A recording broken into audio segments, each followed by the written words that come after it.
낭만서점 33회 두 번째 트랙 시작합니다. 안녕하세요, 박경환입니다. 네, 안녕하세요, 허입니다.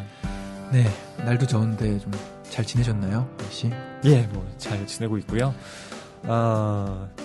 저는 뭐 집에서 주로 있는데 집이 찜질방 같아서 약간 뭐랄까 체력적으로 좀 힘겨워하고 있습니다. 저는 이상하게도 여름에 이렇게 에어컨이 있는 장소에 있게 되는 일이 많아서 그리고 또 좁은 장소에 네, 좁은데 에어컨 있으면 진짜 춥거든요. 그건 그렇죠. 그래서 작업하는 동안은 정말 이렇게 냉방병을 조심하면서 하는데 작업실 문에 습기가 차 있더라고요. 바깥은 덥고 그 온도 차이가 너무 심해요. 그 작은 단칸방만 너무 냉방이 심해서 조금 줄이시면 안 되나요? 그러니까 쾌적하게 하고 있습니다. 어쨌든 네. 에너지 낭비 아니에요? 그러게요. 근데 또 하다 보면 키게 되고 네, 뭐 그렇게 그래서 또 기계 장비들이 많으니까 그렇죠. 예, 장비가 열받으면 안 되니까 그래서 뭐 많이들 덥다고 하시는 것에 비해서는 좀 쾌적하게 지내고 있는데 그래도 많이 피곤한 상태예요. 아마 이 방송이 나갈 즈음에는 제주소년 신보 2곡이 발표가 됐을 겁니다. 네. 야, 지금 녹음하고 있는 오늘로부터 한 3, 4일 뒤에 발표되는 거니까요. 그럼 잠깐 소개를 좀 해주시죠. 어떤 곡들인지. 이번 제주소년 싱글은 달리자 그리고 여름밤 2라는 제목의 두 곡인데요. 일단 여름밤 2는 여름밤이라는 곡이 제주소년 2집에 있어요. 연주곡으로. 근데 그게 이제 확장 또 가사가 붙여진 노래가 붙여진 버전의 곡이고 달리자라는 곡은 지금 처한 현실에서의 어떤 답답함을 모르겠다 달리자 그런 것들이 노래로 좀 표현이 돼서 관심 부탁드립니다. 알겠습니다. 저도 우선 음원 구입하도록 하겠습니다. 네, 감사합니다. 네. 자, 댓글 소개를 좀 해드리죠. 예. 아까 안 켜지신다 그러더니 켜지셨나요? 예. 네, 제가 먼저 한번 소개를 해드리도록 하겠습니다. 여름님입니다. 차일드 44 이제 들었는데 허위평론가님한테 자꾸 뭘 시키는 거예요? 그만해. 그러지 마. 네.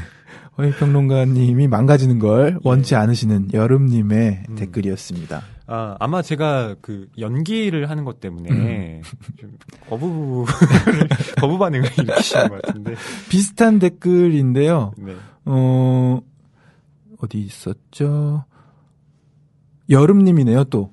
여름님이 한 일주일 뒤에 또 댓글을 달아주셨습니다. 평론가님, 1회 때 되게 멋있었던 것 같은데, 요즘 자꾸 내려놓으시네요. 하셨습니다. 저도 모르게 이렇게 감정이입이 돼서 읽히더라고요. 그러니까요. 그 능력, 뭘 큰일 납니까? 굉장히 훌륭한 능력인데요. 그럴까요? 전 제가 연기한 건 도저히 못 듣겠더라고요. 아니에요. 되게 좋았어요. 그러니까 저는 그 헬싱키 할 때도 저 집에서 혼자 틀어봤는데 헬싱키 이렇게 나올 때 그러니까요. 깜짝 놀랐어요. 명연기. 아니에요.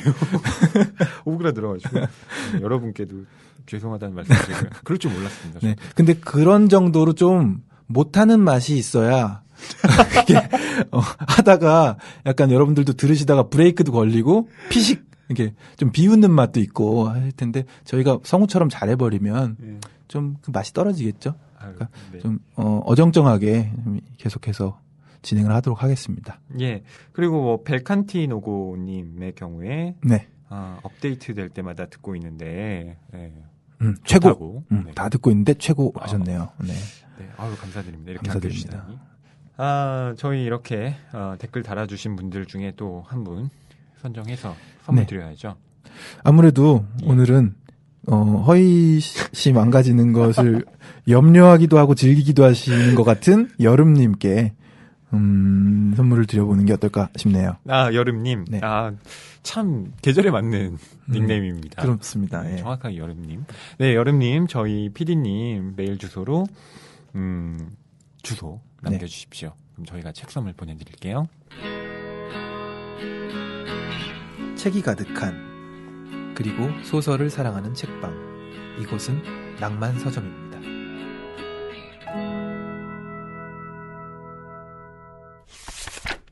오늘 저희가 다룰 작품 말씀드릴게요. 네.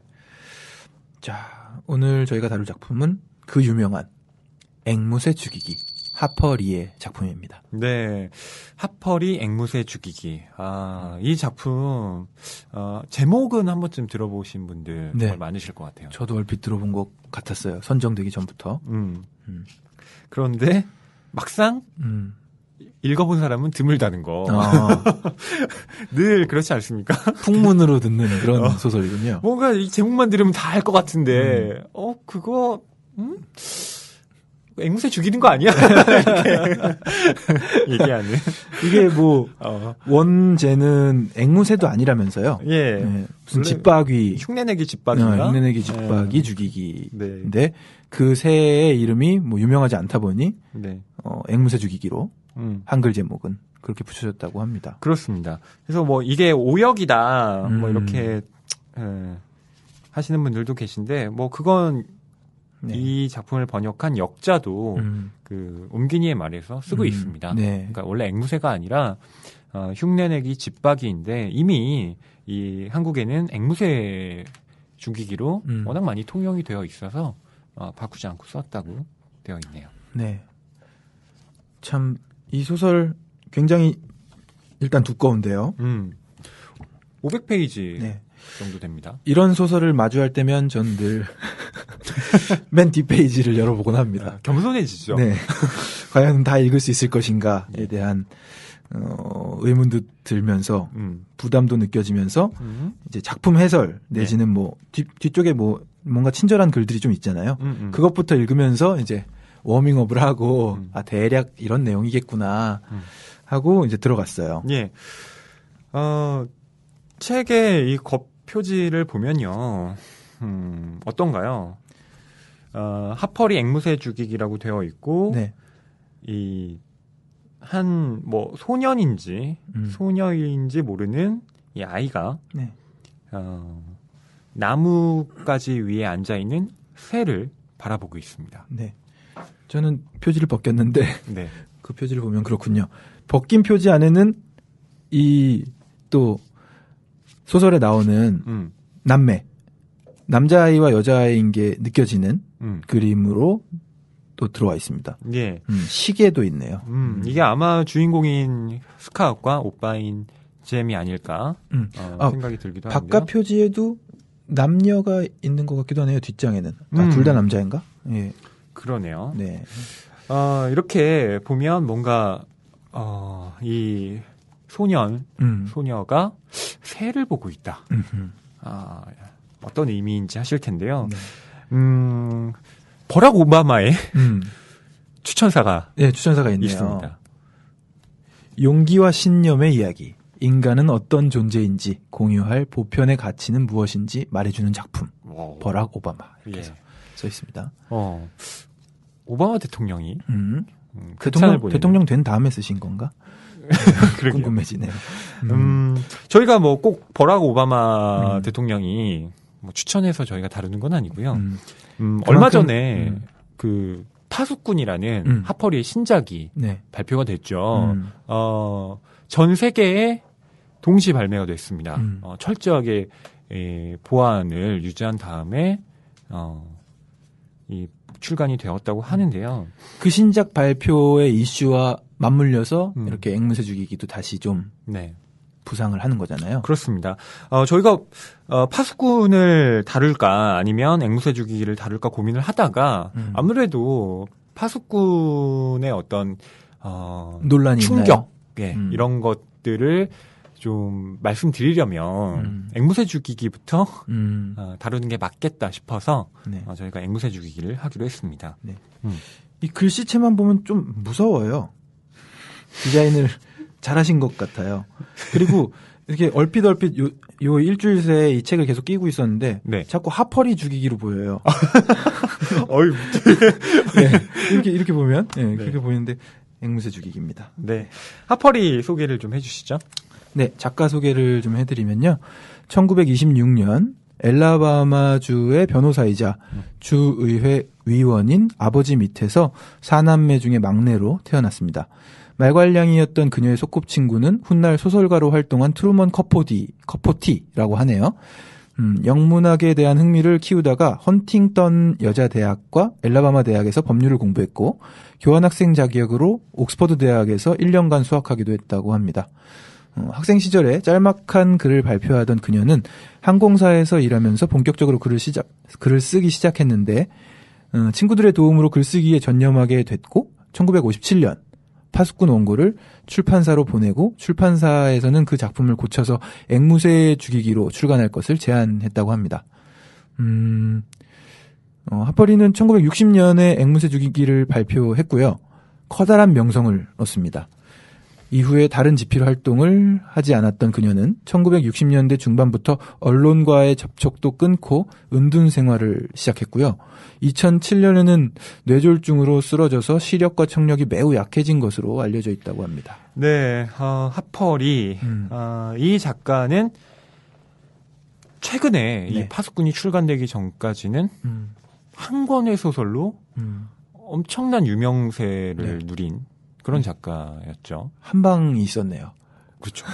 그냥 한 작품으로 원샷 원킬한 겁니다. 그러니까요. 네, 그게 이제 앵무새 죽이기인데 이 앵무새 죽이기로 많은 감명을 받았던 독자들이 파수꾼으로 또 뭐랄까요? 앵무새 죽이기에서 내가 믿었던 가치들이 흔들렸다. 이렇게 얘기하는 반응들도 좀 파수꾼이라는 작품을 통해서 오히려 가치가 약간 혼돈이 왔다. 그렇죠. 왜냐하면 이 앵무새 죽이기와 파수꾼이라는 작품은 정말 긴밀하게 얽혀 있는데 처음에 하퍼리가 쓴 소설이 파수꾼이잖아요. 원래가 파수꾼이고 그게 초고였다는 얘기잖아요. 네. 그런데 그 초고를 우선 발표하지 않고 나중에 앵무새 죽이기를 쓴 건데 앵무새 죽이기는 스카웃이라는 이 소녀가 어렸을 때 겪은 일들을 다루고 있고요. 파수꾼은 그 스카웃이 어른이 된 다음에 이야기를 담고 있습니다. 그러다 보니까 서로 주인공도 같고 나오는 인물도 같은데 이제 그 어떤 내용은 조금 다른 거예요. 그런데 생각하는 것도 다른가요? 여자 주인공은 거의 비슷한데 다 아주 그와 긴밀한 사람들의 생각이 좀 다릅니다. 자, 그게 어떤 내용인지 앵무새 죽이기의 줄거리는 제가 말씀을 좀 드려볼게요. 이 소설은 1930년대 미국 남부를 배경으로 하고 있고요. 당시 인종차별의 실상을 아이의 시점에서 담아내고 있습니다. 진 루이즈 핀치라는 본명보다 이 스카웃이라는 별명으로 알려진 말괄량이 소녀가 주인공인데요. 이미 어른이 된 그녀가 6살부터 9살까지 있었던 일을 회상하는 방식으로 이 소설은 진행됩니다. 다양한 에피소드들이 나오는데요. 그 중에서 가장 중요한 내용은 백인 여성을 성폭행한 혐의로 구속된 이 흑인 남성 톰 로빈슨의 재판에 관한 것입니다. 그의 변호를 스카웃의 아버지인 에티커스 핀치가 맡게 되는데요. 에티커스는 로빈슨의 무죄를 입증하기 위해서 열심히 싸우고 또 그런 아버지를 보면서 이 스카웃은 인종 갈등과 평등의 문제에 대해서 고민을 하게 됩니다. 오늘 저희 낭만 서점은 바로 이 부분에 초점을 맞춰서 이야기를 나눠보려고 합니다. 네, 소설이 방대하면서도 내용도 많이 들어있다 보니까 제가 실제로 재미있게 읽기 시작한 부분은 이 재판이 시작되면서부터 그 전까지는 부 레들리라는 인물이 나오는데 뭐 이 사람 이제 뭐 나오나 안 나오더라고요. 나중에 등장하고 그래서 어느 서사에 초점을 맞춰야 되나 갈팡질팡하고 있다가 법정씬에서 몰입이 확 되더군요. 그래서 이 책의 경우에 어쨌든 하이라이트는 법정씬인데 그거 나오기까지 너무 길지 않냐. 네. 사족이 길다. 이렇게 코멘트를 하시는 분들도 계시던데요. 네. 근데 저는 뭐 그렇게 생각하진 않습니다. 앞에 이 꼬마 아이들이 서로 장난을 치고 노는 장면들도 재미있는 부분들이 많고 또 이웃들과 서로 이렇게 뭔가 티격태격하면서 여러 가지를 배워나가는 그 아이들의 면모도 좀 흥미로웠기 때문에 꼭 뭐 법정심만 있어도 이 소설은 충분했다. 뭐라고는 보지 않아요. 그렇죠. 저는 오히려 초반에 읽으면서 우리가 예전에 다룬 존 머시 이야기와도 같은 아이의 눈으로 소설이 펼쳐지잖아요. 네. 그리고 하퍼리의 자전적인 소설이기도 하고 그런 부분들이 마음에 들더라고요. 제가 좋아하는 장르기도 하고. 존 머시 이야기 좋아하시죠? 네, 어린이의 눈으로 펼쳐지니까 네. 저도 요즘에 글을 좀 써볼까 하는데 어린 시절의 이야기를 좀 쓰려고 하거든요. 네. 아, 좀 본받을 만한 내용이 있다. 저기서 좀 참고를 해야겠다. 하고 이렇게 쭉 보는데 그다지 이렇게 스펙타클한 내용이 펼쳐지지는 않는. 근데 언제쯤 펼쳐지나 했더니 법정신에서 아주 아버지의 활약과 네. 네, 이런 부분들이 또 재미있었습니다. 저희가 아까 이 하퍼리가 앵무새 죽이기 한 권으로 아주 강력한 훅을 날렸다고 말씀드렸는데요. 네. 그 앵무새 죽이기의 위상에 대해서 좀 얘기를 해보죠. 네. 이걸 음악하는 사람 중에 비유하면 누가 있을까요? 딱 노래 하나로 그냥 음반 하나 발표하고 다시는 나오지 않은 그런 뮤지션이 있나요? 저는 뭐 저번에도 말씀드렸지만 고 유재하 아하. 선생님. 그러네요. 근데 이제 유재하 선배님은 이제 운명을 하신 것이고 그렇죠. 계속 생존에 있으면서도 한 장의 앨범으로 그냥 계속해서 생계를 꾸려 나가시고 생계를 꾸려 나갈 뿐만 아니라 그냥 유명세도 유지가 되고 네. 뭐 찾아보면 있긴 할 것 같아요. 저희 제주소년의 상봉군과 만나면 늘 그런 비슷한 얘기를 하거든요. 한 방이 있어야 된다. 자잘자잘한 것보다는 네. 한 방에 그냥 역작을 만들어야 된다. 그런 얘기를 하는데 어쨌든 하퍼리의 앵무새 죽이기 그런 면에서 또 본받을 점이 있는 것 같습니다. 이 앵무새 죽이기는 1960년 출간 직후에 미국 전역에서 인기를 끌죠. 그리고 하퍼리는 이 작품으로 퓰리처상을 받습니다. 지금까지 40여 개국에 번역되어서 4천만 부 이상 팔렸다고 해요. 그리고 미국에서는 매년 100만 부 이상씩 팔리고 있다고 합니다. 야, 매년 스테디셀러네요. 스테디 베스트셀러. 그렇죠. 그냥 스테디라고 하긴 그렇고. 그리고 1991년에 미국 국회 도서관 선정 성경 다음으로 가장 영향력 있는 책 1위. 그리고 1998년에는 20세기 가장 영향력 있는 소설 1위. 뭐 이렇게 뭐 1위를 되게 많이 차지한 소설이기도 합니다. 그러네요. 위상이 대단합니다. 앵무새 죽이기에. 네. 또 2001년에는 시카고에서 한 도시 한 책이라는 운동이 이제 벌어지고 있었는데요. 말 그대로 이제 한 책을 읽고 시민들이 그 책에 대해서 토론을 하자. 이런 일종의 독서 운동이었는데 그때 이 처음으로 선정된 책이 바로 앵무새 죽이기였다고 합니다. 그 이유가 있죠. 시카고에서 당시에 이제 흑백 이 갈등이 심했고 특히 흑인 차별 문제가 대두되던 상황에서 이 인종차별 문제를 다룬 앵무새 죽이기를 이야기해 봄으로써 현재의 사회 문제를 좀 해결해 보려는 그런 노력이기도 했습니다. 네. 이제 독서 프로그램 그러니까 뭐 국가에서 이렇게 선정을 하고 도서관에 뭐 몇천 부씩 배포되고 예. 했으니까 스테디셀러 될 만하네요. 국가의 도움도 있네요. 그렇죠. 네네. 그거 무시 못합니다. 네. 네.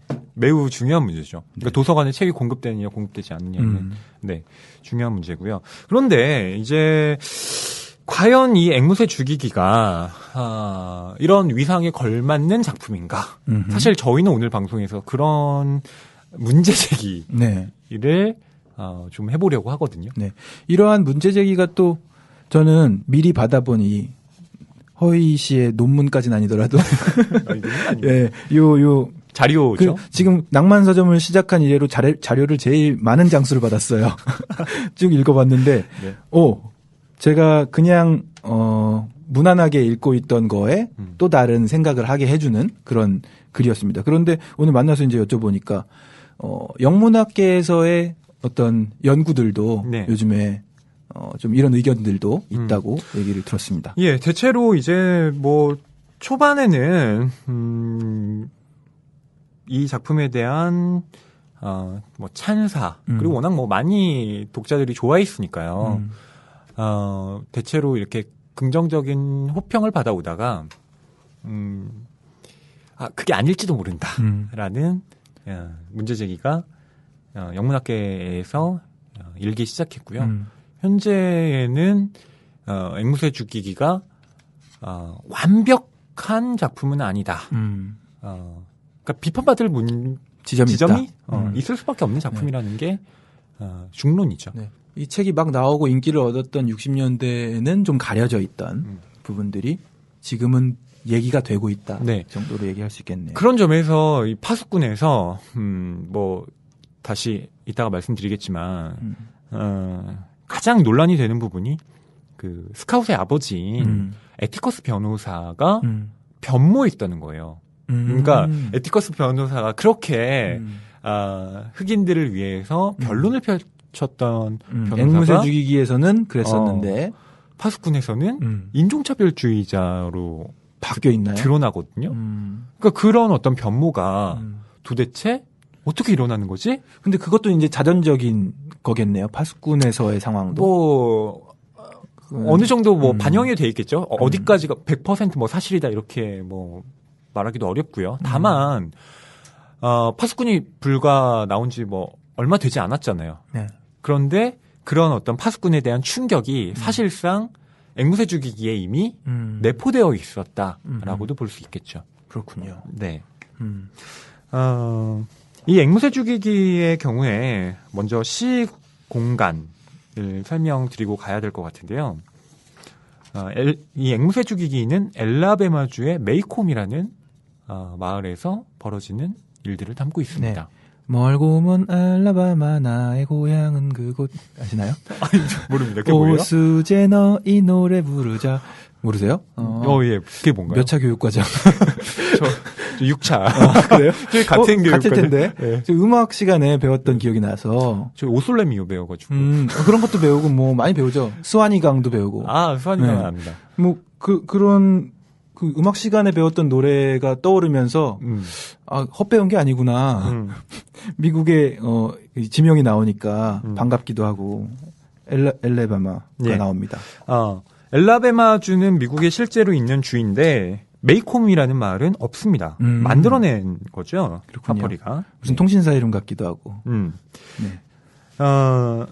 그런데 이 엘라베마라는 이 미국의 남부주가 좀 상징성이 있는 예, 그런 곳입니다. 왜냐하면 하퍼리가 성장하기도 했던 이 엘라베마는 흑인 민권운동의 시발점이 된 이 버스 보이콧 운동이 일어난 몽고메리가 있는 곳이기도 하고요. 또 유명한 흑인 지도자죠. 마틴 루터킹 목사가 암살당한 곳이기도 합니다. 네, 예. 그렇군요. 원래 이 미국의 남부가 미국 남북 전쟁 때도 그러했듯이 노예 제도를 지지했던 주잖아요. 워낙 목화 산업이나 이런 사람의 노동력이 많이 필요로 했던 곳이었기 때문에 특히 이 노예 제도를 옹호한 주였는데 여기에서 흑인들이 살아간다는 것. 그러니까 설령 노예제에서 해방되었다 하더라도 여전히 그 차별과 갈등의 골은 깊을 수밖에 없는 것이죠. 네. 네. 그런 배경 속에서 탄생한 소설이다 보니 네. 또 시대적인 것도 반영해서 또 큰 이슈를 가져왔던 게 아닌가 싶네요. 그렇습니다. 1960년에 앵무새 주기가 발표가 됐잖아요. 네. 그러다 보니 1950년대에 당시에 이제 불고 있었던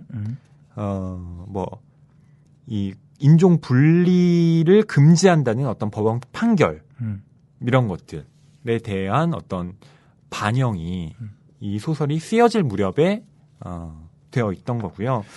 또 그런 사건도 있었다고 해요. 1956년에 이 루시라는 흑인 여성이 엘라베마 대학에 입학하려고 했다고 합니다. 그런데 백인들이 그걸 반대한 거예요. 그 입학하려고 한 흑인도 참 대단하네요. 그때 시대 상황상. 그게 평이한 일은 아니었을 거 아니에요. 그렇죠. 어쨌든 선구적인 일을 하려고 했던 건데 당연히 근데 해야 되는 일이고요. 그렇죠. 또 당연히 되어야 하는 일인데도 불구하고 백인들이 막았던 겁니다. 막았다. 그런데 알고 보니까 그 대학생들이 반대를 한 게 아니고요. 거기 마을에 있던 그냥 시민들이 들고 일어났다고 하더라고요. 그래서 결국 이 루시는 입학을 못합니다. 네, 그런 어떤 정말 지금으로선 생각하기 어려운 사건들이 당시에 펼쳐지고 있던 거죠. 네. 이런 배경 속에서 이제 쓰여진 건데 사실 앵무새 죽이기의 배경은 더 거슬러 올라가서 1930년대 경제공황이 있던 그런 시기잖아요. 그렇습니다. 그러니까 작가가 한 20살, 30살 무렵이었다면 더 한 20년을 거슬러 올라가서 어렸을 때니까. 네. 경환 씨가 말씀하신 대로인데요. 1930년대 경제 대공황을 이 소설은 배경으로 하고 있습니다. 그러다 보니 이 대공황에서 뭐 여러 사람들이 고통을 받지만 특히 힘들었던 사람들이 바로 이 흑인들.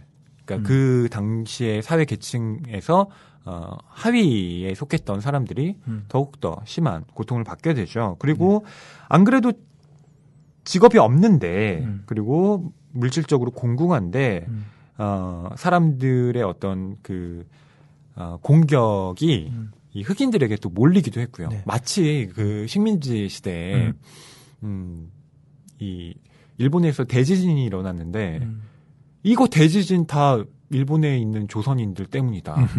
라고 해서 대학살이 일어나잖아요. 그런 것과 비슷한 양상으로 흘러가기도 하는 거죠. 안 그래도 살기 힘든데 또 약자를 괴롭히는 그렇죠. 상황. 그러니까 어떤 분노를 그런 약자에게 투사시켜서 하는 그런 이 시공간적 배경을 앵무새 죽이기가 갖고 있습니다. 여기에서 경환 씨는 가장 멋있게 그려지는 캐릭터가 누구라고 생각하세요? 아무래도 이제 주인공의 아버지인 에티커스 변호사가 아닌가 싶네요. 그쵸. 자녀들을 양육하는 방식도 그렇고 자유롭게 풀어주는 것 같으면서도 엄격할 땐 엄격하고 또 흑인들을 변호하는 모습에서 뭐 이런 장면이 있었잖아요. 한 번도 아버지가 이렇게 넥타이를 풀고 그런 적이 없는데 다 이렇게 좀 양해를 구하고 풀어 헤친 다음에 법정에서 배심원들을 향해 딱 이야기를 하시는 모습 멋있게 그려지더군요. 예. 이 에티커스와 딸인 스카웃이 서로 대화를 하는 장면 저희가 좀 읽어드릴게요. 그러면 에티커스가 어떤 인물인지 드러나지 않을까 싶습니다. 스카웃, 무슨 일이라도 있는 거냐? 나는 아빠에게 몸 상태가 별로 좋지 않으며 아빠만 허락하신다면 더 이상 학교에 다니고 싶지 않다고 말했습니다. 아빠는 그네에 앉아 다리를 꼬셨습니다. 그리고 회중식의 주머니를 뒤적이시면서 뭔가 생각할 때는 그 방법밖에 없다고 말씀하셨습니다. 아빠는 아무 말 없이 그러면서도 온화한 태도로 기다리셨고 나는 내 입장을 좀 더 강조하려고 애썼습니다. 아빠는 학교에 다니지 않고도 잘 되셨잖아요.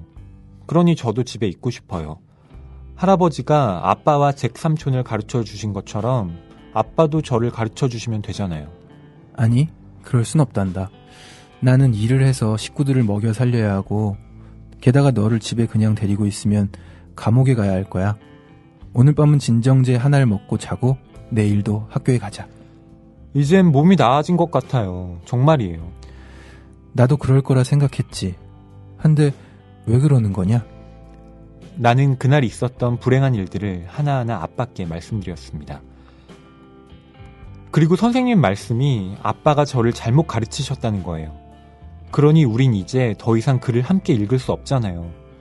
제발 저를 학교에 보내지 말아주세요. 진심이에요, 아빠. 아빠는 자리에서 일어나 현관 끝으로 걸어가셨습니다. 등나무 덩굴을 살펴보신 뒤 다시 내게로 걸어오셨습니다. 무엇보다도 간단한 요령 한 가지만 배운다면 모든 사람들과 잘 지낼 수 있어. 아빠가 말씀하셨습니다. 누군가를 정말로 이해하려고 한다면 그 사람의 입장에서 생각해야 하는 거야. 네? 말하자면 그 사람의 살갗 안으로 들어가 그 사람이 돼서 걸어다니는 거지. 네, 이런 장면. 학교에 가기 싫다고 딸이 때를 씁니다. 그렇죠. 경환 씨, 자제분이 나중에 커서 아빠 학교 안 갈래. 초등학교에 처음 입학한 그날 네. 집에 돌아와서 이렇게 얘기한다면 뭐라고 말씀하시겠습니까? 요즘 그래서 그런지 홈스쿨 붐이잖아요. 홈스쿨링 지금 얘기하는 거잖아요. 근데 지금 이 스카웃의 경우는 네. 좀 그럴만합니다. 학교 갔는데 선생님이 글을 읽을 줄 안다고. 너 왜 글을 읽을 줄 알아? 넌 누가 가르쳐줬어? 선행 교육한 거. 그러면 안 된다고. 아빠한테 가서 말씀드려라. 이건 좀 집에서 그렇게 잘 가르쳐서 보낸 건데 좀 뭐랄까요? 보수적이라고 하기도 그렇고 좀 이상했어요. 왜 선생님 왜 그러셨는지. 그래서 스카웃이 학교 가기 싫다고 하는 것도 이해가 됐습니다. 한편으로는. 선생님이 또 처음 부임하셔가지고 맡은 네. 뭐랄까요? 그렇죠. 신임 여교사잖아요. 그래서 자기가 하는 대로 가야 되는데 융통성이 없는 거야 이분이. 그래서 이 아이들이 이렇게 천사같이 자기를 이렇게 따라와야 되는데 자꾸 스카웃은 선생님 그거 아닌데요? 이렇게 얘기하니까 너 가만히 있지 못해? 막 이렇게 하니까 지금 선생님이랑 트러블이 생긴 거잖아요. 그래서 아빠한테 지금 때를 쓰는 겁니다. 네. 아무튼 스카웃이 그렇게 학교에 가기 싫은 마음은 이해가 되고 제 아이가 나중에 커서 학교 가기 싫어한다고 하면 저도 어느 정도 이해는 할 것 같아요. 그래서 설득해서 초등학교 정도는 그 사회를 배우는 차원에서 좀 다녀야 되지 않나. 의무교육이라고. 그렇죠. 의무교육이 중학교까지인가요? 네. 그렇죠. 그리고 학교에서 일어날 수 있는 재밌는 일들, 학교에 가지 않았을 때 벌어지는 재미없는 일들 다 설명해 가면서 설득을 해야겠죠. 에티커스는 이렇게 얘기하잖아요. 누군가를 정말로 이해하려고 한다면 그 사람 입장에서 생각해야 되는 거야. 그 사람 살갗 안으로 들어가서 그 사람이 되어서 걸어다닌다. 야, 이렇게 자제에게 네. 이야기를 하는 아빠가 있을까요? 그러니까 역지사지라는 어떤 가치관을 이렇게 쉬운 말로 풀어서 아이가 이해할 수 있을 정도로 생각해 볼 수 있게끔 유도해주는 멋진 아버지입니다. 그렇습니다. 자, 이런 아버지를 스카웃도 정말로 존경하고 잘 따르는데요. 이 아버지가 이제 중요한 그 변론 하나를 맡게 되죠. 제가 줄거리에서 잠깐 말씀을 드렸는데 흑인 톰 로빈슨을 변호하는 역할이죠. 예. 사실 이 톰 로빈슨을 변호한다고 했을 때 에티커스가 자청해서 맡은 건 아닙니다. 판사가 에티커스에게 찾아와서 자네가 이 사건을 맡게. 이 사건을 맡아주면 좋겠다라고 말을 하죠. 그 얘기는 판사도 사실 어느 정도 좀 이 사건이 그냥 흐지부지 흘러가서는 안 된다. 그러니까 이 마을에서 가장 유능한 변호사인 에티커스가 이 변론을 맡아줌으로써 이 사건을 좀 정확하게 좀 볼 수 있는 그런 것 계기를 마련하고 싶다. 이런 마음이었겠죠. 그런데 이게 정말 쉬운 일이 아닌 게 시대적 배경이요. 네. 워낙 그 흑인 차별이 심했던 그런 때였고 네. 아이들 사이에서도 에티커스 변호사는 흑인 깜둥이를 좋아해. 흑인 깜둥이 애인이야. 깜둥이 이렇게. 애인이라고. 그런 모욕적인 말을 하잖아요, 이제 딸인 아이들이. 스카웃이 여주인공이 듣고 뭐 한 대 때려주기도 하고 화를 내죠. 싸움도 나고. 도대체 우리 아빠가 무슨 일을 하고 있길래 애들이 나한테 와서 이런 소리를 하나. 그렇습니다. 애들뿐만이 아니죠. 동네 주민들 중에서도 아이들에게 그렇게 막 욕설을 퍼붓는 예. 그런 주민들도 있잖아요. 네. 그러니까 에티커스가 어떻게 흑인을 변호할 수 있느냐 이런 불만을 가지고 있는 건데요. 네. 심지어는 톰 로빈슨이 재판을 받기 위해서 구치소에 있다가 이제 이동을 하잖아요. 그래서 그 밤을 이제 지새워야 되는데 거기에 그 마을에 백인 남자들이 찾아옵니다. 뭘까요? 그러니까 재판 받기도 전에 어떻게 처단하려고 찾아온 거잖아요. 네. 그렇죠. 당시 미국의 그 KKK단이라고 흰색 가면 쓰고, 네, 막 흑인들 집단 린치하고, 예, 막 살해하기도 하고요. 그런 정말 끔찍한 일들을 벌이는 그런 차별주의자들이 가면만 안 썼다 뿐이지 지금 찾아왔는데 에티커스는 홀로 그 앞에서 책을 읽으며 지키고 있죠. 구치소 앞을 네. 지키고 있었고. 그러니까 찾아올 거라는 걸 이미 알고 있었던 겁니다. 네. 네. 그래서 그들을 가로막는데 사실상 그들을 되돌려 보낸 건 에티커스라기보다는 그의 딸인 스카웃이죠. 뭔가 통쾌하기도 하고 뭐 우스꽝스럽기도 한 그런 장면. 네. 네. 커닝햄 아저씨 저 기억 안 나요? 스카웃이에요. 저번에 아저씨가 우리한테 히코리 열매를 갖다 주셨잖아요. 기억나세요? 나는 오랜 사귄 사람이 모른 채 할 때 같은 그런 당혹감을 느끼기 시작했습니다. 월터랑 같은 학교에 다녀요. 그 앤 아저씨 아들이잖아요. 아저씨 맞죠? 내가 다시 말을 꺼냈습니다. 커닝햄 아저씨는 살짝 고개를 끄덕였습니다. 역시 나를 알고 있었던 겁니다. 월터랑 같은 반이에요. 내가 말했습니다. 공부를 썩 잘하거든요. 착한 애고요. 그러고는 덧붙였습니다. 정말 좋은 애죠. 언젠가 우리 집에 점심 먹자고 데려온 적이 있어요. 어쩌면 아저씨에게 제 얘기를 했을걸요? 한번 때려준 적이 있는데 그 일에 대해 그 앤 정말 멋지게 처신하더라고요. 그 애한테 안부 좀 전해주실래요? 아빠는 자신이 관심 있는 이야기보다는 상대방이 관심을 갖는 이야기를 하는 것이 예의 바른 태도라고 말씀하시곤 했습니다. 커닝햄 아저씨는 자기 아들에 대해서는 눈꼽만치도 관심을 보이지 않았습니다. 그래서 아저씨를 편하게 해줄 마지막 노력으로 나는 다시 한번 한사상속 문제를 꺼냈습니다. 한사상속은 좋은 방법이 아니죠. 아저씨에게 충고를 해주고 있던 나는 내가 어른 모두를 상대로 말하고 있다는 사실을 조금씩 깨닫기 시작했습니다. 모두들 나를 쳐다보고 있었고 몇 사람은 입을 반쯤 벌리고 있었습니다. 아빠는 오빠를 더 이상 다그치지 않으셨고요. 아빠와 오빠는 딜 옆에 함께 서 있었습니다. 아빠와 오빠의 주의력은 그야말로 경이로울 정도였습니다. 심지어 아빠는 입을 반쯤 벌리고 있었는데 언젠가 아빠는 그런 표정은 볼썽사납다고 말씀하신 적이 있었습니다. 나와 시선이 마주치자 아빠는 눈을 감아버리셨습니다. 그런데요, 아빠, 지금 전 커닝햄 아저씨에게 한사상속이 나쁜 거라고 말씀드리고 있었어요. 하지만 아빠는 걱정할 필요가 없었다고 하셨죠. 때론 아주 많은 시간이 필요하고 힘을 합쳐 극복해 나갈 수 있다고요. 내가 지금 얼마나 바보 같은 짓을 저지르고 있는지 생각하며 천천히 입을 다물었습니다. 한사상속은 거실에서 나누는 화제로 충분한 거였습니다. 나는 머리카락 끝에 땀방울이 맺히는 것을 느꼈습니다. 한 무리의 어른들이 나를 쳐다보고 있다는 것은 정말 견딜 수 없는 일이었습니다. 그들은 꼼짝도 하지 않고 서 있었습니다. 왜 그러시는 거예요? 내가 여쭤봤습니다. 아빠는 아무 말도 하지 않으셨습니다. 고개를 돌려 커닝햄 아저씨를 쳐다보니 아저씨의 얼굴도 마찬가지로 아무런 표정이 없었습니다. 잠시 뒤 아저씨는 이상한 행동을 했습니다. 쭈그리고 주저앉더니 내 어깨를 잡는 겁니다. 꼬마 아가씨, 그 애에게 안부를 전해주지. 그러고 나서 아저씨는 허리를 펴고 일어나 큼직한 손을 흔들었습니다. 자, 가세. 자, 이제 그만 여기를 뜨자고. 아저씨가 소리쳤습니다.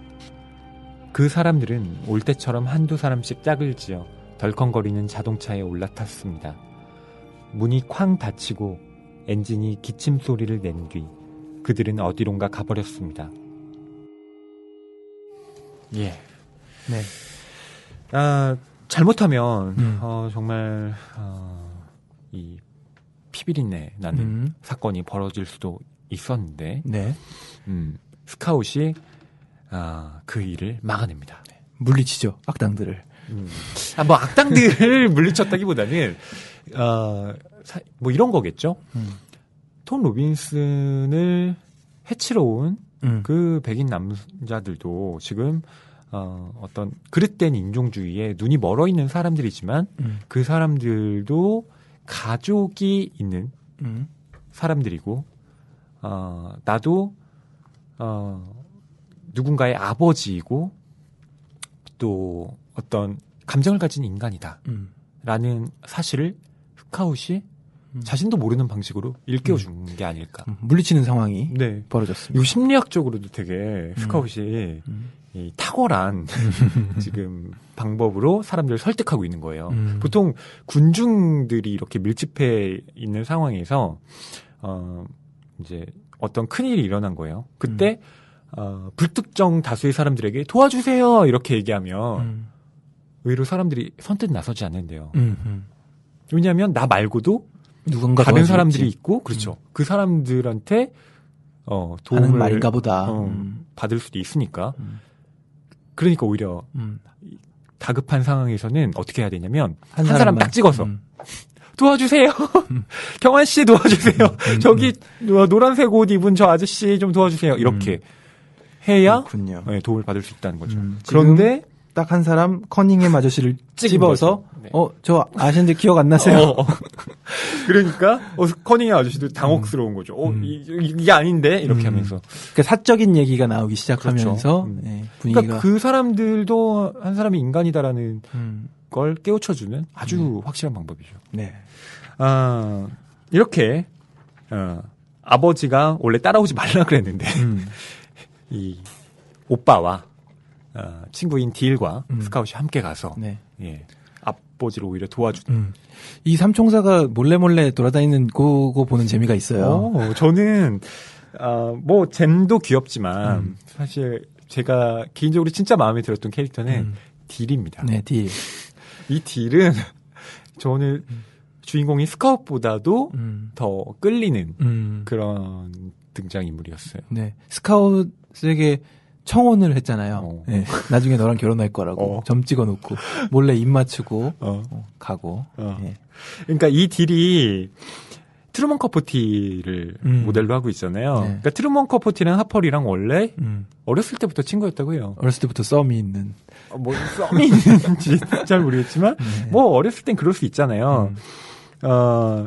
여기 보면 딜이 원래 사는 동네는 여기가 아닌데 방학 때마다 놀러 왔다고 할머니가 있는 곳으로 놀러 오죠.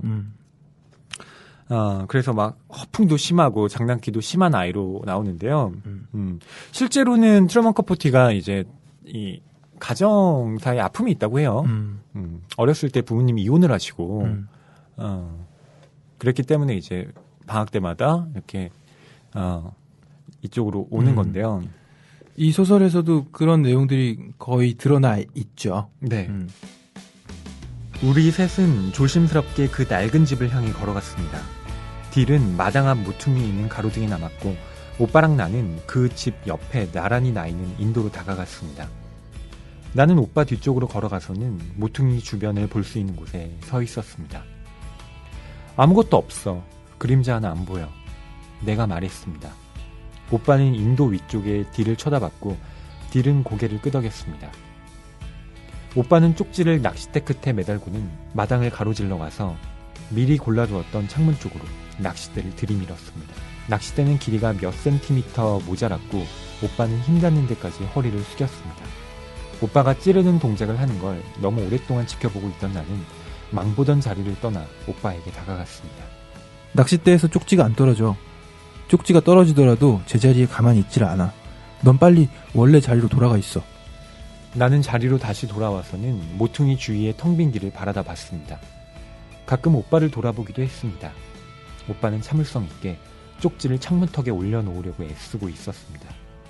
쪽지가 바닥에 떨어지면 오빠는 다시 건져 올렸습니다. 불 애들리 아저씨가 그 쪽지를 받는다 해도 읽을 수 없을지도 모른다는 생각이 들었습니다. 내가 길 아래쪽을 쳐다보고 있을 때 종소리가 들렸습니다.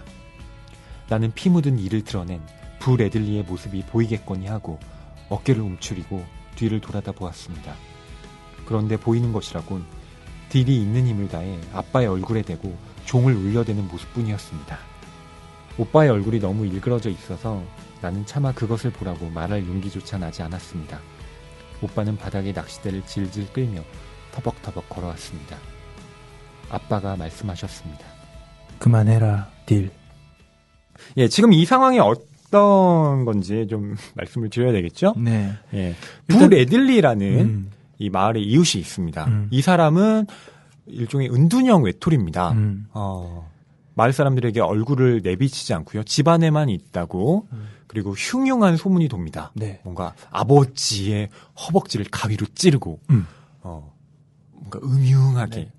집안에 틀어박혀 있는 사람이라는 건데 스카웃을 비롯한 스카웃의 오빠 잼 그리고 딜은 이 부레들리를 어떻게 해서든 집안에서 끌어내고 싶어 하죠. 그래서 작전을 펼쳤고 이 밤에 딜은 망을 보고 이제 이 남매가 가까이 가서 부레들리 아저씨한테 전하는 쪽지를 낚싯대에 걸어서 이렇게 쪽지를 전해주고 싶은데 쪽지가 잘 안 떨어지는 거예요. 그래서 넌 저쪽으로 가 있어. 그러면서 작전을 펼치고 있는데 종소리가 울립니다. 망보던 딜이 종을 치는 거죠.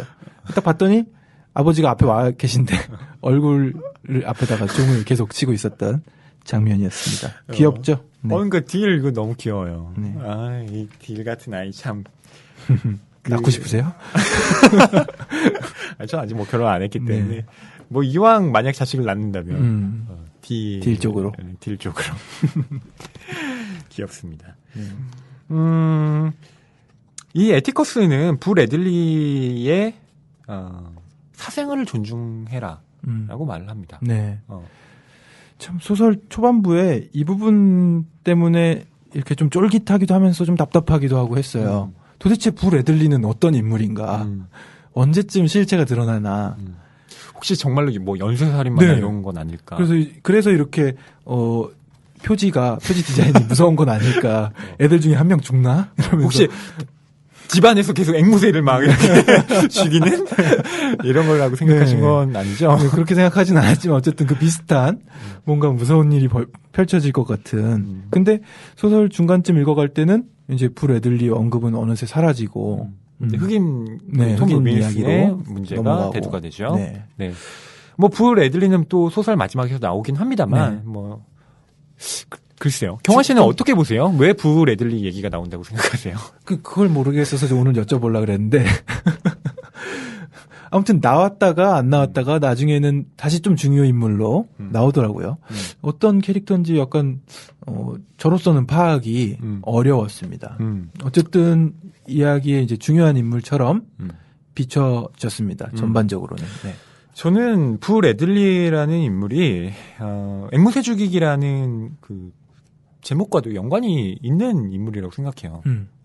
원래 그 앵무새 죽이기라는 제목이 이 아버지인 에티커스가 아들인 잼에게 하는 얘기잖아요. 그 부분이 어떤 거냐면 난 네가 뒷마당에 나가 깡통이나 쏘았으면 좋겠구나. 하지만 새들도 쏘게 되겠지. 마칠 수만 있다면 쏘고 싶은 만큼 어치새를 모두 쏘아도 된다. 하지만 앵무새를 죽이는 건 죄가 된다는 점을 기억해라. 어떤 것을 하면 죄가 된다고 아빠가 말씀하시는 걸 들은 것은 그때가 처음이었습니다. 그래서 모디 아줌마에게 여쭤봤습니다. 너희 아빠 말씀이 옳아. 아줌마가 말씀하셨습니다. 앵무새들은 인간을 위해 노래를 불러줄 뿐이지 사람들의 채소밭에서 뭘 따먹지도 않고 옥수수 창고에 둥지를 틀지도 않고 우리를 위해 마음을 열어놓고 노래를 부르는 것 말고는 아무것도 하는 게 없어. 그래서 앵무새를 죽이는 건 죄가 되는 거야. 이런 제목이 네. 여기서 나온 거죠? 네, 제목이 나올 수밖에 없었던 중요한 대목인 것 같아요. 그러니까 뭔가 인간에게 해가 되는 건 뭐 총을 쏘아도 되지만 아무 피해도 주지 않는 앵무새를 죽이는 건 죄가 된다. 물론 1차적으로 이 앵무새가 이 소설에서 지시하고 있는 대상은 바로 흑인, 뭐 톰 로빈슨이겠죠. 그런데 저는 또한 그런 앵무새에 속하는 사람이 바로 부레들리이기도 하다는 생각이 들었습니다. 왜냐하면 부레들리는 어쨌든 그냥 사람들과 만나고 싶지 않은 거거든요. 집안에 있고 싶은 겁니다. 그런데 그 사람의 어떤 그 사생활을 스타일을 시켜주는 것 자체가 그 사람의 어떤 의사를 존중하는 것이고 그런 면에서 본다면 이 앵무새 죽이기 그 사람의 어떤 고유 영역을 침범하지 않는 것도 이 앵무새를 죽이지 않는 그런 행위일 수 있겠다. 그렇군요. 그런데 또 이 의미는 반대로 이중적이기도 합니다. 이 아이들이 부 레들리에게 끊임없이 뭔가 접근하려는 시도를 했기 때문에 결국 부 레들리는 처음으로 밖으로 나올 수 있었고요. 그것이 마지막에 그 아이들을 구해주는 그런 것으로 나타날 수도 있었던 거죠. 처음에는 어쨌든 뭐 무서운 사람인가 연쇄살인범인가 생각할 수도 있지만 마지막에 보이는 면모는 이제 구해주는 역할, 선한 사람이었다는 뭐 이렇게 나오는 건데요. 물론 저는 앵무새 죽이기라는 이 제목에서도 약간의 반감은 있습니다. 네. 뭐냐면 여기서 얘기하는 앵무새 죽이기에 나오는 윤리가 최소한의 윤리라는 거예요. 이때 최소한의 윤리라고 말씀드린 건 어떤 대상을 우리가 해치지 말아야 한다는 건 나의 어떤 이익에만 지금 놓고 이 얘기를 하는 거잖아요. 기준이 나로부터 그렇죠. 시작해서 벌써 이기적이지 않냐. 사실 우리가 어떤 인간을 인간으로서 그러니까 존중해야 된다는 건 절대적인 윤리인 것인데 그걸 이제 상대적으로 바꿔놨죠. 나한테 피해를 주면 그 사람은 해줘야 돼. 근데 나한테 어쨌든 상관없으면 괜찮아. 네. 이런 식의 어떤 아주 소극적인 그 가치관이기 때문에 네. 또 비판받을 만한 지점도 없지 않습니다. 네. 이 책 자체가 어쨌든 그 흑인들 그 인종 문제를 이제 꼬집었고 그래서 어떤 반전을 가져왔고 사회적인 인식을 바꿔놓는데 큰 역할을 했고 이런 긍정적인 측면이 있지만 이제 뭐 평론가님이 이렇게 많은 장수로 주신 내용의 글을 바탕으로 우리가 생각해 볼 때 그리고 많은 영문학 비평가들이 최근에 하는 이야기들을 볼 때 어쨌거나 이 소설이 쓰여진 관점 자체가 백인 중심적이다. 라는 이야기로 좀 정리가 되는 거네요. 그러니까 에티커스라는 인물이 결국 앵무새 죽이기에 대한 이야기를 한 거잖아요. 네. 그러니까 결국 그 최소한의 윤리를 주장한 에티커스에게도 뭔가 벗지 못한 안경이 좀 있었다. 그렇죠. 혐의가 네. 있다는 거죠. 모종의 혐의가 있습니다. 네. 예. 앵무새라고 그렇게 투영해서 이야기하는 것 자체도 사실 놓고 보면 좀 기분 나쁘잖아요. 그렇죠. 네. 그러니까 마치 왜 앵무새야? 동양인한테 네. 서양인들이 되게 뭐랄까 인형 같네 이렇게 얘기했을 때 말 못하는 거잖아요. 그러니까 자신의 의사는 없고 너희들은 우리를 즐겁게 해주기 위해 존재하는 거야라고 했을 때 네. 발언권을 막아버리는 그런 네네. 위험성도 있죠. 또 뭐 깡패 무슨 뭐 굉장히 나쁜 역할 뭐 이렇게 동양인들이 네. 헐리우드 영화에서 주로 맡아가지고 나오는 거 또 얘기가 많이 있었죠. 그 얘기 듣고 나서 헐리우드 영화들을 많이 살펴봤을 때 괜히 기분 나쁘더라고요. 처음에는 아무 생각 없이 보다가 악역만 맡으니까 그런 적도 있었습니다. 네, 그렇습니다. 자, 이제는 그럼 좀 소설의 재밌는 부분으로 넘어가 보면 물론 지금까지도 재밌었지만요. 네. 법정신 예. 좀 가볼 때가 되지 않았나요? 가볼 때 됐습니다. 경환 씨가 말씀하시는 이 하이라이트 장면인데요. 여기서 나오는 이 법정의 다툼에 대해서 사건을 좀 정리를 해드려야 될 것 같아요. 네. 왜 이런 법원에 재판이 있을 수밖에 없었는지. 네. 일단 톰 로빈슨은 강간 혐의죠. 네. 밥 유월 집안의 딸을 맏딸을 강간했다는 혐의인데 백인 여성을 강간했다. 백인 여성이죠. 네. 흑인 남성이 네. 백인 여성을 강간했다. 그리고 소설 초반부에 밥 유월 집안의 어떤 꼬마와 주인공 여자 스카웃이 학교에서 좀 다툼을 벌이는 장면도 있었습니다. 예.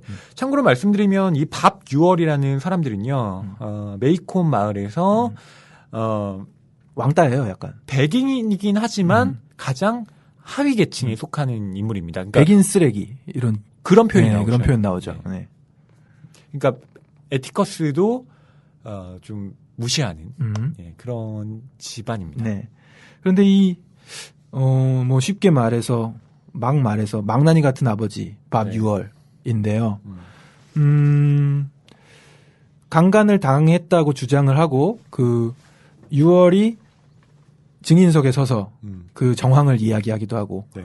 또 신고가 들어왔을 때 왔던 보안관도 증언을 하고 강간을 당했다는 그 딸도 증언을 하고 하는데 이 증언과 톰 로빈슨 네. 흑인 지금 피고의 증언은 당연히 다릅니다. 엇갈립니다. 네. 예.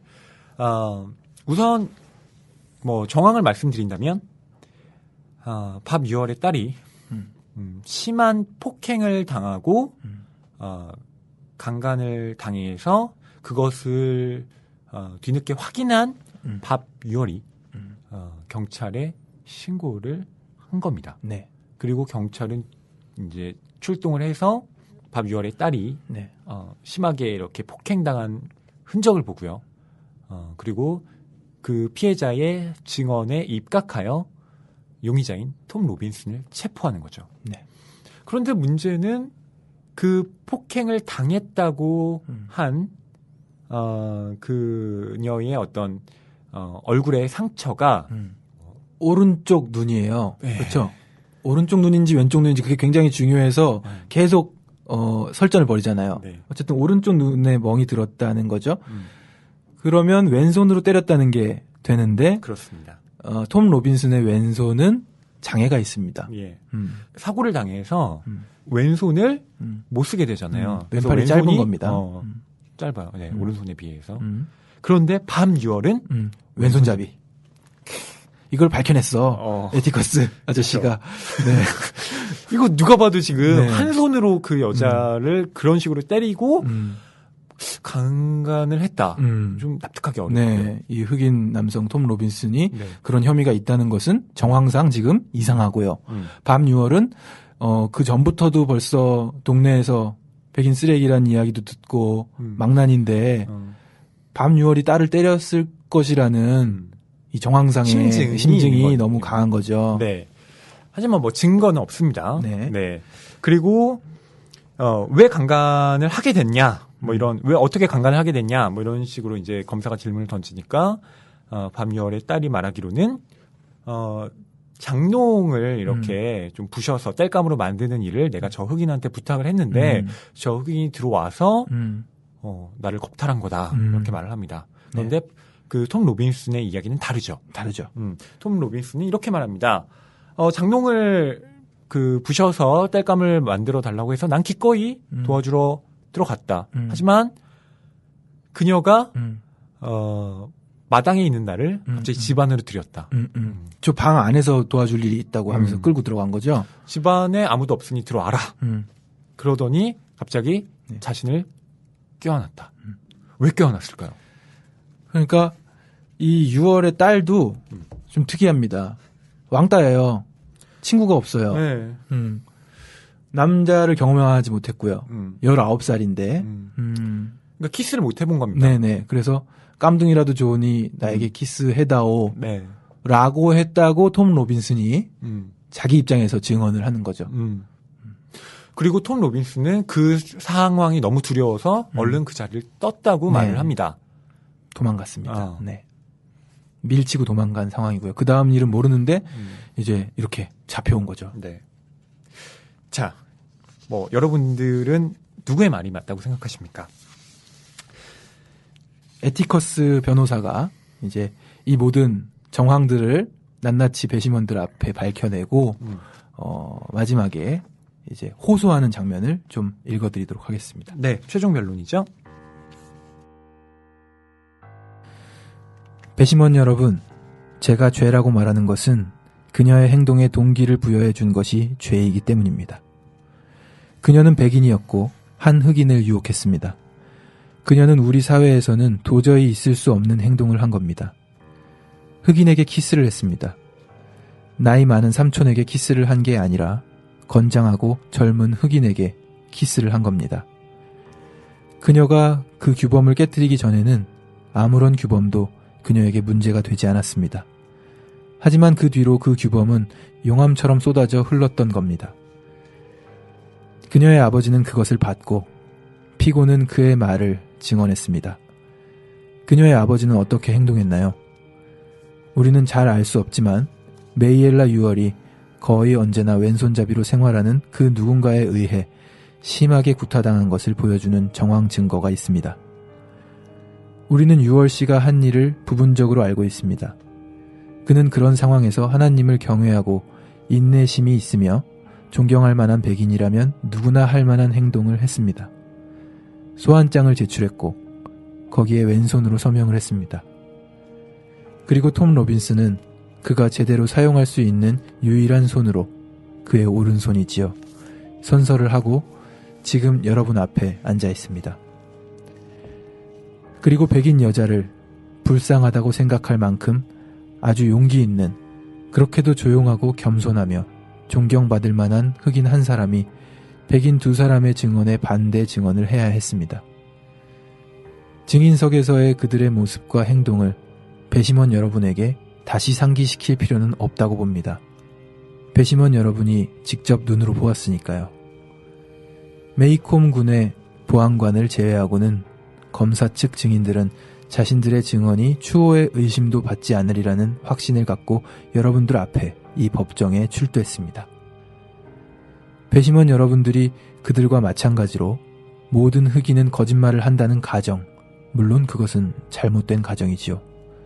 모든 흑인은 기본적으로 부도덕한 인간이라는 가정, 모든 흑인은 우리 여자들 주위에 믿고 내버려둘 수 없다는 가정, 우리가 그들의 정신과 관련 짓는 그런 가정을 따르리라는 확신을 갖고 말입니다. 배심원 여러분, 그것은 우리가 알다시피 새까만 거짓말입니다. 여러분에게 지적할 필요조차 없는 거짓말이지요. 배심원 여러분은 진실을 알고 계십니다. 그 진실은 다음과 같습니다. 어떤 흑인은 거짓말을 하고 또 어떤 흑인은 부도덕하며 또 어떤 흑인에게는 여자를, 백인이건 흑인이건 말이죠, 옆에 맡겨둘 수 없습니다. 하지만 그것은 인류 전체에 해당하는 진리이지 어느 특정한 인종에만 적용되는 진리는 아닙니다. 이 법정 안에는 한 번이라도 거짓말을 해보지 않고 부도덕한 짓을 한 번도 해보지 않고 여자를 쳐다보며 한 번도 엉큼한 생각을 해보지 않은 사람은 하나도 없을 겁니다. 배심원 여러분, 마치기 전에 한 가지 더 말씀드리겠습니다. 토머스 제퍼슨은 언젠가 모든 인간은 평등하게 창조됐다고 말한 적이 있습니다. 북부 사람들과 워싱턴에 있는 행정부 사람들이 우리에게 던지기 좋아하는 말이죠. 기원 후 1935년, 지금 어떤 사람들은 이 말을 문맥에서 어긋나게 사용하고 모든 상황에 적용시키려는 경향이 있습니다. 제가 생각해낼 수 있는 가장 우스꽝스러운 예는 공교육을 시행하는 사람들이 근면한 학생들을 어리석고 게으른 학생들과 같이 진급시키는 겁니다. 교육자들은 모든 인간은 평등하게 창조됐다며 뒤처진 아이들이 무서운 열등감에 시달릴 거라고 심각하게 말합니다. 하지만 우리는 몇몇 사람들이 우리에게 말하는 것처럼 모든 사람이 평등하게 창조되지 않았다는 사실을 잘 알고 있습니다. 어떤 사람은 다른 사람보다 더 똑똑하고 또 어떤 사람은 날 때부터 다른 사람보다 기회가 더 많으며 또 어떤 사람은 다른 사람보다 돈을 더 잘 벌며 또 어떤 부인들은 다른 사람보다 케이크를 잘 만들며 또 어떤 사람들은 대부분 사람들의 정상적인 범위를 뛰어넘는 재능을 갖고 태어나기도 합니다. 하지만 이 나라에는 모든 인간에게 평등하도록 창조된 한 가지가 있습니다. 그 앞에서라면 거지도 록펠러와 동등하고 어리석은 바보도 아인슈타인과 동등하며 무식한 사람도 어떤 대학 총장과 동등한 하나의 인간적인 제도가 있지요. 배심원 여러분, 그 제도가 바로 사법제도입니다. 그것은 미국의 대법원일 수도 있고 이 엘라베마주에서 가장 말단의 치안재판소일 수도 있고 아니면 배심원 여러분이 지금 수고하고 계시는 이 법정일 수도 있습니다. 물론 우리 법원은 인간의 다른 제도가 그러하듯 나름의 결점을 지니고 있습니다. 하지만 이 나라에서 우리의 법원은 모든 것을 평등하게 만들어버리는 위대한 제도입니다. 우리의 법원에서 모든 인간은 평등하게 창조되었습니다. 저는 우리의 법원과 사법제도를 확신하는 그런 이상주의자는 아닙니다. 저에게 그것은 이상이 아니라 살아서 꿈틀거리는 현실이지요. 배심원 여러분, 법정은 제 앞 배심원석에 앉아 계신 여러분 한 사람 한 사람이 건전해야만 건전할 수 있습니다. 법정은 오직 배심원단이 건전한 만큼 건전하고 배심원단은 그 구성원이 건전한 만큼 건전합니다. 배심원 여러분이 지금까지 들으신 증거를 감정의 동의 없이 검토하여 판단을 내려 이 피고를 그의 가족에게 돌려보내시리라 확신합니다. 배심원 여러분께서 맡은 바 의무를 다해 주시기를 하나님의 이름으로 비는 바입니다. 예, 아주 긴 네, 에티커스의 변론이었습니다. 최후 변론이었고요. 예. 길었지만 그 앞에 내용이 더 있었습니다. 저희가 조금은 줄여서 읽어드렸습니다. 어떠셨어요? 이 변론 뭐 읽으시면서? 조금은 네. 일단 그 법원에서의 발언이라서 그런지 좀 정제된 느낌? 네. 좀 예스러운 문장들 있어서 이해하기 쉽지 않은 부분도 있을 수는 있는 것 같아요. 네. 그런데 충분히 그 배심원들의 마음에 호소하는 그 호소력이 있는 네. 변론이 아니었나 생각합니다. 시대적인 그 문제나 상황상에 배심원들을 이렇게 계몽해야 되고 설득해야 되는 내용이 네. 옛날 내용이라는 느낌은 좀 들었어요. 이 에티커스의 저는 변론을 지금 경환 씨의 목소리를 통해서 다시 들으면서 이 사람이 이제 합리적인 보수주의자구나. 네, 맞아요. 이런 생각을 다시 하게 됐습니다. 그러니까 에티커스는 결국 뭐 넓은 의미에서 진보주의자는 아니에요. 네. 철저하게 남부에서 성장하고 그리고 남부의 가치관을 믿는. 그러니까 이때 제가 말씀드린 남부의 가치관이라고 하는 것은 그 연방 미국의 어떤 중앙 집권 하에서 이 지방에 이렇게 하달되는 그런 명령 체계를 거부하고 철저하게 자신의 일을 결정하는 그런 어떤 자유주의자로서의 면모를 네. 말씀드리는 거고요. 또한 모든 인간은 평등하진 않다. 그렇죠. 지금 애매하죠, 그게. 그러니까 그때의 평등이라는 건 물론 어떤 재능의 차이를 이야기하고 있지만 이게 또 다르게 읽힌다면 그것이 또 흑백 차별을 어느 정도는 좀 비호하는 듯한 인상을 그렇죠. 주기도 합니다. 그러니까 이 에티커스의 주장, 에티커스의 가치관을 가만히 꼼꼼하게 살펴보면 이 올바른 것에 대해서 목에 칼이 들어와도 이렇게 해야 된다는 주장이라기보다 예. 이 합리적인 자신의 예. 관점에서 봤을 때 이 흑인에게 이런 정황상 이런데 판결을 그렇게 내리면 예. 그게 과연 합당하냐 이런 정도의 변론이었다고 볼 수 있는 것 같아요. 그렇죠. 그러니까 이게 자신의 어떤 책임을 다한 변호사는 맞지만 그것이 어떤 운동의 차원으로 나아간 그리고 1930년대 혹은 이 하퍼리가 썼던 1950년대의 흑인 민권운동의 어떤 그 어떤 급진성을 제대로 담아내지는 못하고 있다. 네. 네, 이렇게 말씀드릴 수 있겠습니다. 하지만 또 뭐 이 소설에서 이 변론 이 부분이 차지하는 그 반전은 네. 또 그러니까 그 감동은 있죠. 감동은 분명히 있는 부분이긴 한데 전체를 놓고 보고 또 지금 파수꾼이라는 네. 원고가 나온 이 시점에서 다시금 이 에티커스라는 캐릭터를 분석해 볼 때 진보 성향은 아니다. 진보 성향이라기보다는 보수적인 그러니까, 합리적 보수주의자다. 그렇죠. 네. 저는 사실 이런 합리적 보수주의자가 정말 필요한 사회라고 생각하기도 하거든요. 요즘 뭐 그렇죠. 한국 사회도 그렇고요. 네. 여하튼 이 에티커스는 굉장히 긍정적인 인물처럼 보이지만 동시에 어떤 명백한 한계를 가지고 있는 인물이라는 것, 예, 분명히 저는 좀 강조하고 싶고요. 그런 게 또 어떤 부분에 드러나냐면 소설의 전체 구도도 그래요. 가령 나쁜 백인으로 나오는 밤2월이 백인 쓰레기라고 표현이 되어 있잖아요.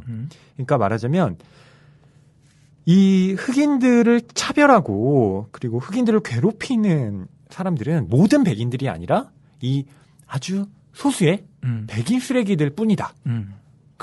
그렇게 이제 이야기를 함으로써 백인들이 인종차별주의의 어떤 비난에서 벗어나는 수단으로 활용을 해왔던 거죠. 그러니까 마치 물타기 하는 겁니다. 그러네요. 예. 분명히 이게 흑인 차별의 이 인종 문제가 소수의 백인들한테만 국한되는 문제는 아니거든요. 명분상 밤6월은 처분해야 돼. 그렇죠. 처벌해야 돼. 그러니까 쟤는 백인 쓰레기, 백인 중에서도 하층민이고 그렇기 때문에 차별하는 거지. 우리 모든 백인들이 그러는 건 아니야.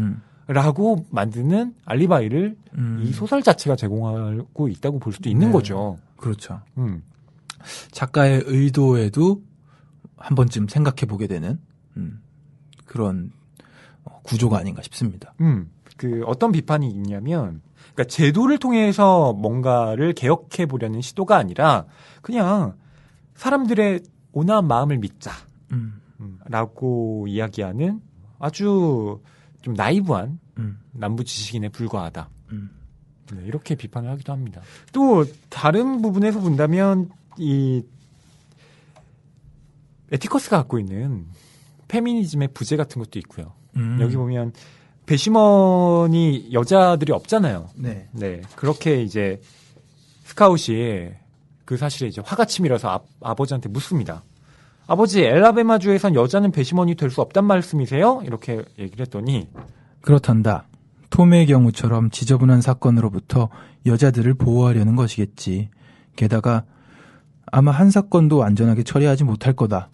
여자들은 질문에 대느라고 계속 재판을 방해할 테니까 말이야. 이런 소리를 이런 발언이 스스럼 없이. 그런데 이제 작가도 동의를 해요. 오빠랑 내가 웃었습니다. 모디 아줌마가 배심원이 된다면 아마 정말 가관일 겁니다. 휠체어를 타고 있는 듀보스 할머니는 또 어떨까요? 존 테일러, 연필 좀 작작 두들기시지. 이 사람들에게 물어볼 게 있네. 어쩌면 우리 조상들이 현명했던 거겠죠. 그러니까 말하자면 이 스카웃이 지금 10살도 안 된 소녀잖아요.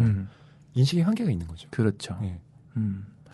그러니까 오히려 소녀의 목소리로 이야기를 하니까 지금 이런 우리가 느낄 때 이러면 안 되지 않나 하고 느끼는 것들을 무마하고 소설이 지나가기에 편리한 뭉치는 전략처럼 들리기도 하죠. 네. 네. 애기가 하는 얘기인데 뭘 그러냐 이렇게 넘어갈 수도 있게 만드는. 그러니까 우리가 소설을 읽을 때요. 뭐 경환 씨도 혹시 그런 경험이 있으세요? 1인칭 주인공 시점으로 진행되는, 그러니까 나로 시작하면서 막 화자가 이야기하는 경우에 독자들은 대체로 그 인물이 하는 이야기를 전적으로 믿어버리게 됩니다. 독자와 소설자와의 거리가 매우 가깝거든요. 그러면 이 소설의 내가 하는 얘기는 다 사실이겠지? 그리고 얘가 생각하는 건 다 맞는 거겠지? 예, 그런 오류에 빠지게 됩니다. 그런데 그렇지 않은 경우가 굉장히 많습니다. 소설에. 그렇죠. 예, 믿을 수 없는 화자라고 하거든요. 예, 그 문학적 용어는. 믿으면 안 되겠네요. 믿으면 안 됩니다. 덮어놓고 믿으면 안 되겠어요. 덮어놓고 믿으면 안 됩니다. 그게 대표적으로는 풍자 소설의 경우에 그래요. 채만식의 치숙이라는 작품 있죠. 거기 보면 그 주인공인 내가 사회주의 운동을 하던 삼촌을 막 비난하잖아요. 내 꿈은 돈 많은 일본 여자랑 결혼해서 떵떵거리며 사는 건데 저 삼촌은 일본에서 대학까지 나왔다고 하는 저 양반은 집안에 틀어박혀서 골골거리면서 아프기나 하고 저 양반이 형편없어 막 이렇게 막 얘기하잖아요. 근데 실제로 비판받을 만한 인물은 누구겠습니까? 바로 그 삼촌을 부끄럽다고 생각하는 그렇죠. 나 자신이겠죠. 근데 지금 여기에서도 보면 스카웃이 얘기하거나 뭐 하는 것들이 어느 정도는 이제 신빙성이 있지만 또 우리가 이 10살이 안 된 이 소녀의 네. 좀 아직 한계. 성숙하지 않은 그렇죠. 그 한계의 시점을 또 명확하게 네. 보지 않으면 이 소설이 제대로 좀 독해가 되지 않을 네. 위험이 있습니다. 우리 낭만 서점에서의 어떤 그 불문율과도 같은 예. 그런 법칙이 이번에도 좀 적용되는 것 같아요. 어떤 거요? 띠지나 이렇게 겉표지에 네. 찬사의 말이 가득한 책들. 의심하라? 버락 오바마의 그 첨언이 있었는데, 좀 의심을 하려고 한 건 아니었는데, 하게 되는 것 같고, 좀 비판받을 지점들을 지적하게 되는 것 같고, 네. 그리고 저의 경우에는, 그 말을 또 믿고 재밌을 줄 알았다가, 사실 그렇게 재미는 없는, 네, 그런 경험들. 조금 했습니다. 그러셨군요. 네. 그러니까 저는 이 책이 결코 뭐 거짓말이다라고 말씀드린 게 결코 아닙니다. 네. 다만 그러니까 이 책이 찬사를 받고 있는 만큼 우리가 좀 냉정하게 바라봐야 할 지점도 있다는 걸 좀 말씀드리고 싶은 거죠. 이게 50년대에 쓰여진 책이기도 하고 그래서 그런지 제가 그러니까 교과서에 실린 소설들 있잖아요. 한국 소설 중에서도 네. 뭐 3대 뭐 있잖아요. 네. 허상관 매혈 뭐 이런 식민지시계. 예, 뭐 아무튼 뭐 근데 뭐 제 기억으로는 제가 읽기는 읽었을 거예요. 예. 근데 잘 기억이 안 나고 네. 뭐 약간 억지로 읽은 느낌도 있고 그 학생 때. 그런데 그런 책을 읽을 때 기분이랑 비슷한 기분을 느꼈어요. 이 책에서. 뭐랄까 교과서에 실릴 법한 텍스트. 실제로 교과서에 실렸습니다. 미국에서는. 그렇죠. 네. 그런 느낌이더라고요. 그래서 그런지 또 안 읽히고. 알기 힘드셨다는 얘기인가요? 네, 그랬습니다. 뭐 저는 근데 재미가 있었습니다. 네. 여하튼 재미있는 부분은 물론 있었죠. 네. 근데 저는 훨씬 재밌을 줄 알았거든요. 네. 아니 뭐 이게 스펙타클이 뭐 대단한 소설이나 그런 건 아니니까요. 다만 여러 가지 토론거리를 생산하게 만든다는 점에서는 이 논쟁할 그런 지점이 많습니다. 책이 가득한 그리고 소설을 사랑하는 책방. 이곳은 낭만 서점입니다.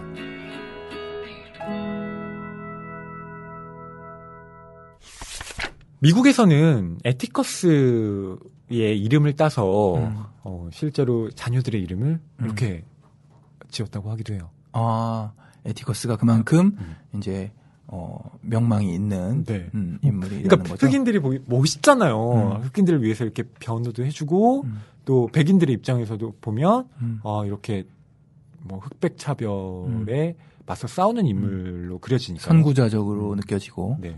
그래서 막 정말 아이들 이름을 그렇게 에티커스의 이름을 따서 지었는데 갑자기 올해 파스콘이 출간되어서 에티커스가 KKK단에 서 이렇게 그 소속된 인물이기도 했고 파스콘 읽고 싶어지네. 그리고 막 흑인들을 비난하는 어떤 모임에서 나가서 막 연설을 하기도 하고. 어쩌다 그렇게 되셨을까? 네. 그래서 스카웃이랑 완전히 틀어집니다. 스카웃은 그래도 이제 계속해서 같은 입장을 취하고 있는데. 그래서 아버지한테 뭐라고 항변하냐면요. 아버지 왜 이런 모습을 어렸을 땐 보여주지 않으셨어요?